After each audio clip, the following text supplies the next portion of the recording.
It's your boy Salim from Notorious S back with another video. Baby. Check this out. I went to a party this weekend, right? That just passed.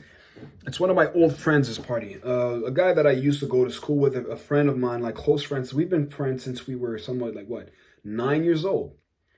And going to this party because I think a lot of you can relate to that. When you grow older, especially at the tail end of your teens, and going into your 20s, mid 20s, you see a lot of the people or the groups of friends you made along the way, whom you never thought you would actually fizzle out. You thought you and these guys and girls would ride to the sunset, ride into the sunset and grow old together. And you see the group fizzle out and you separate, and you don't see these people for extended periods of time. It could be 2, 3, 4, 5 years even. And I did that, bro. Like I did that, and I went to this party because we're all tied together, like this group, and most or some of them kept in touch, right? I just did my thing, and I just went away because I tried a lot of things and things that took time, things that made me neglect some friendships in order to progress in what I did before, right?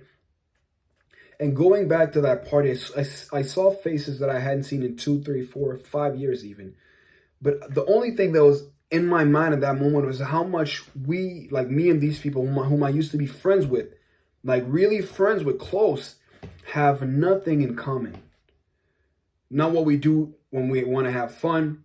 We don't find pleasure. I don't like. It's night and day difference, and it's palpable. You could feel it in the air, bruh. How different we are as individuals. And the thing is, I realize that everybody kind of knows it, but it's okay that you don't keep your old friends as current friends. It's okay to let friendships fizzle out. It's okay to outgrow circles, outgrow people, and to look back and appreciate and realize how far you've come, and that you and these people simply no longer fit. You don't belong to the same mold. And in hindsight, as I look back in my youth, I don't think we've ever, like, if you looked at us, and because we shared, the reason why you're friends when you're young is because you hang around, you're in the same class, and you see one another every day, and you kind of build off of that friendship, and it spills and it carries over into other areas of your life, and before you know it, you guys are friends. But if you look at, you put us apart and looked at our upbringings and the things that made us who we are, it could have been foreseeable that we would not be friends forever, just because of the realities we lived. And now that I look at it, I understand. But before, it was harder for me to actually see that because, I didn't think about that. You're 14, 15. You want to play soccer, Call of Duty and shit, eat pizza and have fun together. You know what I'm saying? You know what I'm saying? But, and it's okay. But the thing that's not good is accepting that and just becoming a recluse, becoming a hermit in your corner, not striving to have friend groups. Like, you should want to be a part of something. You want to have a pack. And I can't help this but to see and realize the rise of people wanting to be a part of something. That's why it's so tempting. It's so appealing. And you'll see even the fact of like people having a community through working out, like the CrossFit gyms. I see them. I'm like, these people, it's a family because they sweat together. But that replaces that sense of belonging that people used to have, and that they no longer have as much as they used to with like religion, organized sports. People long for that, and you should want that as well. I have that, and it helps. Mentally speaking, it's actually really, really helpful. In a society where now more than ever really divided, and we're all in our little bit like little bubbles and corners and shit, and people are feeling more and more lonely because they lack these human interactions or human connections. I have that. I have my two, 3 friends whom I'm really close with. We speak every day. We talk about our goals. We talk about money. We talk about fitness, gods, and you know what I'm saying, the shotties and shit. But really, more than the things that we talk about, it keeps us sane. For one, gives a sense of accountability. Sometimes when you do dumb shit, you got your friends ready to catch you, so long as you know that there are people that are going to challenge you on the things you say, right? But it feels good. It feels good. And you don't want to be the guy that dumps or the girl that dumps one friend group under the pretense that, we're no longer the same people, but that somehow finds themselves just a recluse because, oh, it is what it is. Like, you underestimate how much an environment can have an impact on you. And we've all heard how you're the sum of the 5 people you hang around with. and that environment pushes you to be a better person. Like, I see people that I actually follow that have YouTube platforms and shit, and they sell programs, they sell coaching, helping.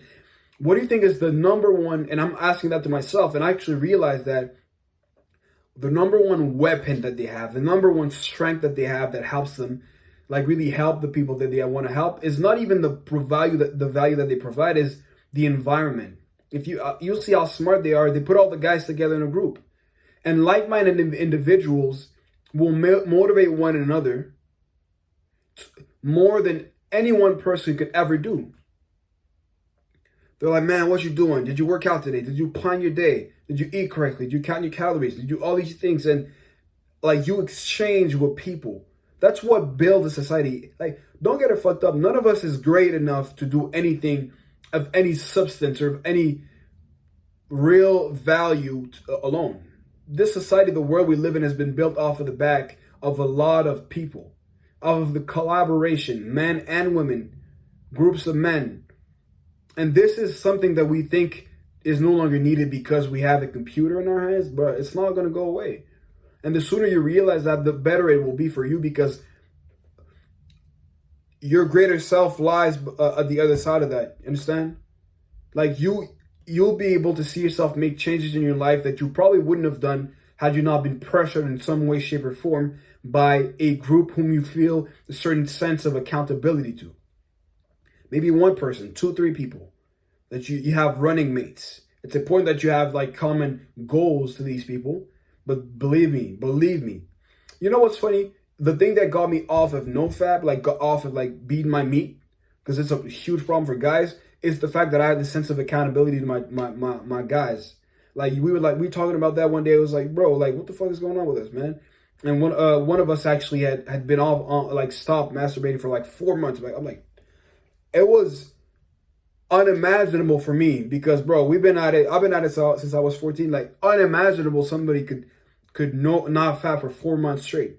And I've tried and I've failed, but then I had a sense of accountability because we would talk about that.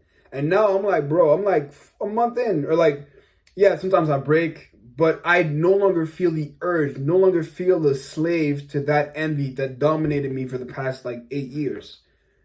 I haven't done it in about a month, and I honestly could go like for months on end right now. Cross your fingers, I mean, but like for real. And it's all because of environment. And as much as I like to pride myself on my discipline, the fact that I work out every day, eat correctly, I'm definitely better with an environment that I'm alone. And it's the same for all of us. That's what we must have when it's men, and as women, we must have people. And I'm saying this because women have a tendency to be better at that, because they're social by nature. And for us guys, a lot of us have egos, and we're like a lot more insecure than we like to let through.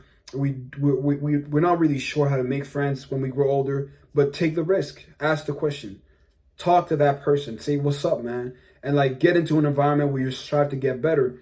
You know what I'm saying? That's all I got for you, quite honestly. If you like the content, subscribe, share the video, and like it, because it's free. And I'm going to see you next time. Peace.